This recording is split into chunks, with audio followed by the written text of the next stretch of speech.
Jesus said that he gonna say unto you, except ye be converted, become as little children, ye should not enter into the kingdom of heaven. He didn't say that it was a possibility that it might, well, maybe if you, no. Unless you do this, you cannot make it. Because sometimes we get too smart for our own good.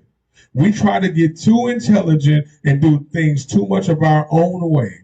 And to me, that reminds me of that older child. Like they don't want to listen too much to the dad no more or the mom because they kind of figured this thing out. Yeah, I don't know why I got to come in early. I don't know why I got to do this. Well, you live in my house.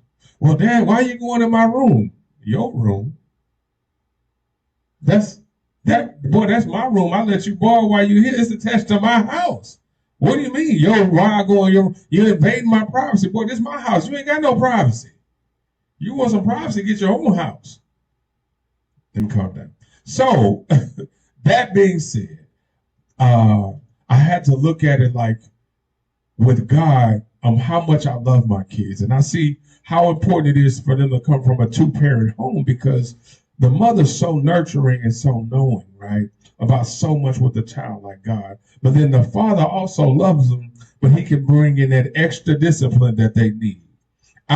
My wife could say something to one of the kids, and they kind of still do it, and then they didn't know I was there, and I just come around the corner, I just look at them, and I would say that they just start doing whatever they're supposed to do. They ain't do nothing else. They ain't say nothing. They just start picking up stuff. They start because they understand what comes with it. Once you have a relationship with God, you understand that when you don't do what you're supposed to do, what really comes with it. But he needs you to be understanding like a child because that's the only way you're going to make it.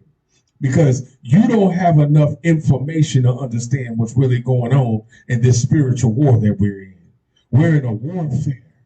We have these battles that we have on a consistent basis that God wants to save you from. But in order for him to really be involved in your life, you have to be so dependent. That's why he wants you to be childlike. Let me just jump ahead of myself because you have to be so dependent on God that you cannot do anything without him, like a child that cannot do anything without their parent. That's how God has to have it because there's some things that he needs you to do and you have to do without question. I know that's difficult.